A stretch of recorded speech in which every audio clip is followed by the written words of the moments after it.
This is happening now in the home of the leader of the Justice Professor. The Nigerian army is here. Hello everyone, good morning, good afternoon, good evening, wherever you are all over the world. Welcome back to my channel. It is still your one and only 24/7 news boss. We are here to bring you another fresh update concerning the IPOB. And if you are joining us for the first time, don't forget to hit that subscribe button, like and share this video, and also don't forget to turn on the notification bell so you don't miss any of our breaking stories. In today's update, we will revisit one of the most painful and controversial chapters in the Zoo Nation recent history, the 2017 Zoo military invasion of Nnamdi Kanu's home in Afaruku, Umuahia, Abia State. We will also look at how this invasion led not only to the exile of the IPOB leader but also to the tragic buying of his parents. As new video footage resurfaces online, citizens are once again asking hard questions. What truly happened that day? Why was the military operation carried out? And did the trauma of that invasion contribute to the death of Nnamdi Kanu's parents? Stay tuned, we will break it all down for you. It was the 14th of September 2017, a date that will forever be remembered in Abia State and across the southeast. That afternoon, soldiers under the Zoo military Operation Python 2 dance surrounded the compound of the IPOB leader Nnamdi Kanu in Afaruku, Umuahia. Eyewitnesses record seeing military trucks and armored vehicles entering the community. Within minutes, heavy gunfire erupted. Residents ran for safety as bullets tore through the air. Some described seeing people fall, others screamed for help. Nnamdi Kanu's father's palace, which had served as a meeting point for IPOB members and community leaders, became the center of the confrontation. By evening, several people had reportedly been buried, many others injured, and Kanu himself had disappeared, sparking confusion, fear, and anger across the region. The Zoo government defended the operation, insisting it was a part of a larger effort to maintain national security. Officials claimed that intelligence reports indicate IPOB was building an armed military and threatening the sovereignty of the Zoo nation. According to the military, the invasion was a response to what they described as provocations by IPOB members who allegedly attacked soldiers on patrol near Kanu's home. The defense headquarters stated that Operation Python Dance was not directed at Nnamdi Kanu personally, but at restoring law and order in the southeast. However, videos and eyewitness testimonies told a different story, showing soldiers firing live rounds within a residential community with no signs of immediate threat.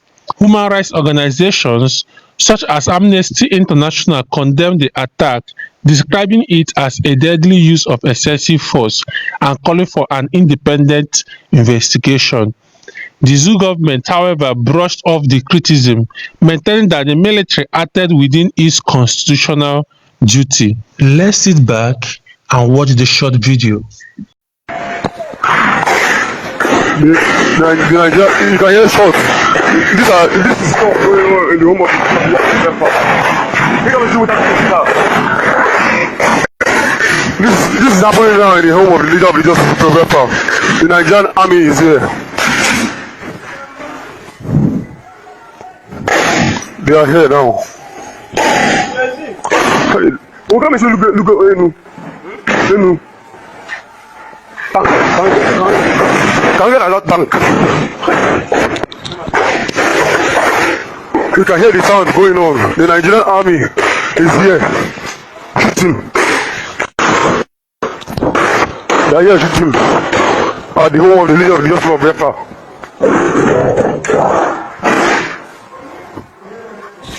Mebuza.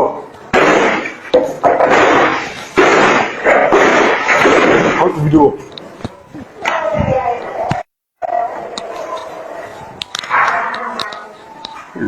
So, hier ba.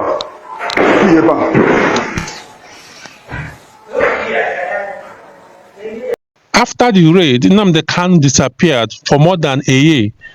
His supporters feared he had been spied.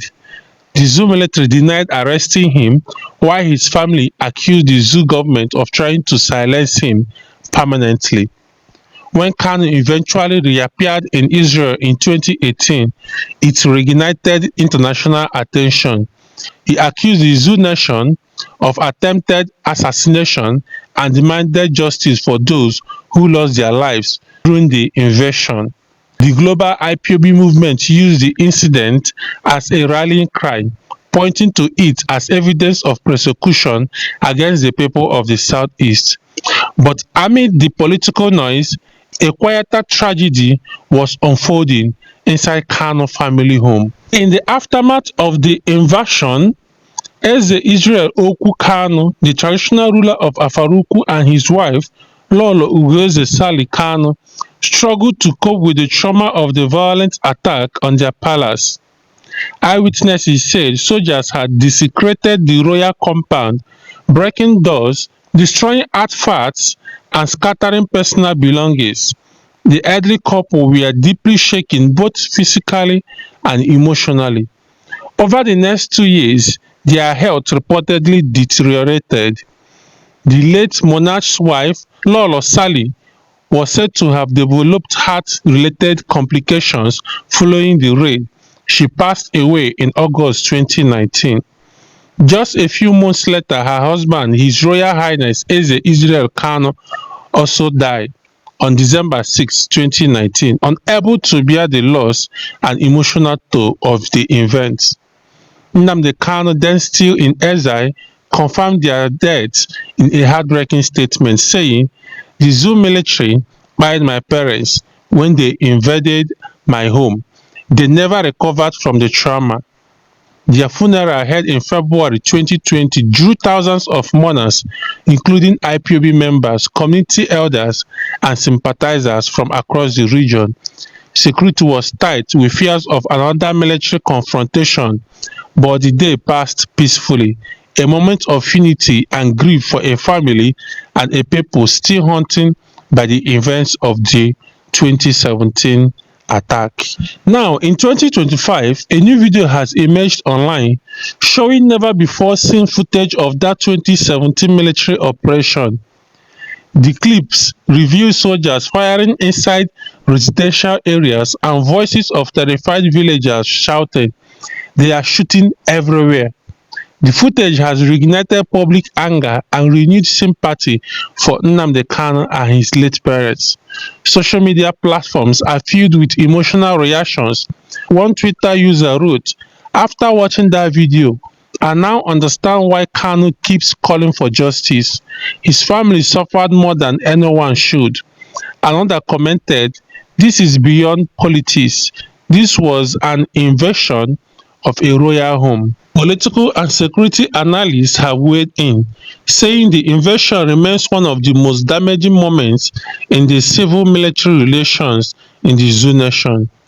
A legal expert in Enugu said, "The zoo government cannot continue to prosecute Nnamdi Kanu without addressing the unlawful actions that triggered his disappearance in 2017.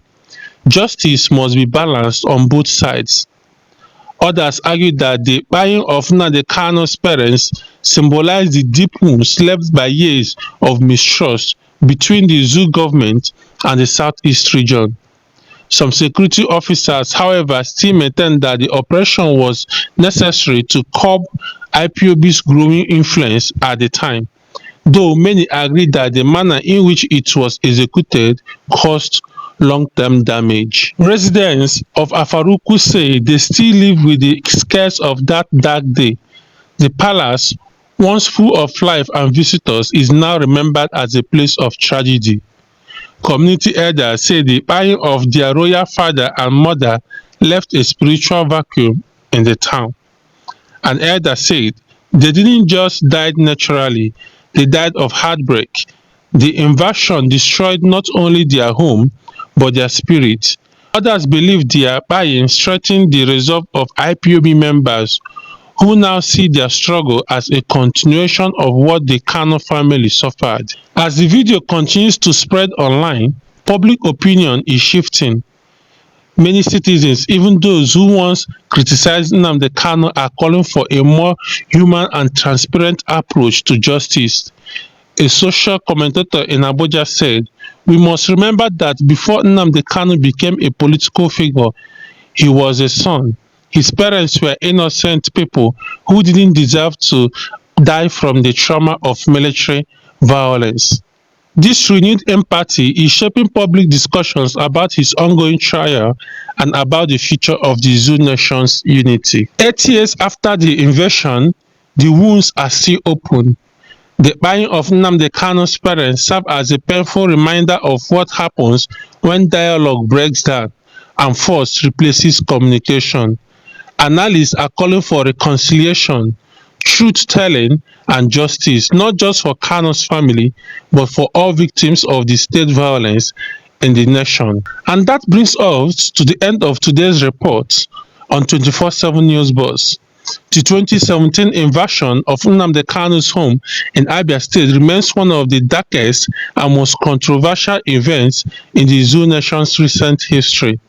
From that day comes pain, exile and the heartbreaking kpaing of two respected traditional rulers, Nnamdi Kanu's parents. Now the question is, will the Zoo nation ever confront this past and seek genuine reconciliation? We would love to hear your thoughts in the comment section below. Do you believe the Zoo military acted rightly in 2017? Should the Zoo government publicly apologize to Nnamdi Kanu's family? Share your views in the comment section below. Don't forget to like, share and subscribe to 24/7 News Buzz for more in-depth stories that matters to you. Until next time, stay informed, stay safe.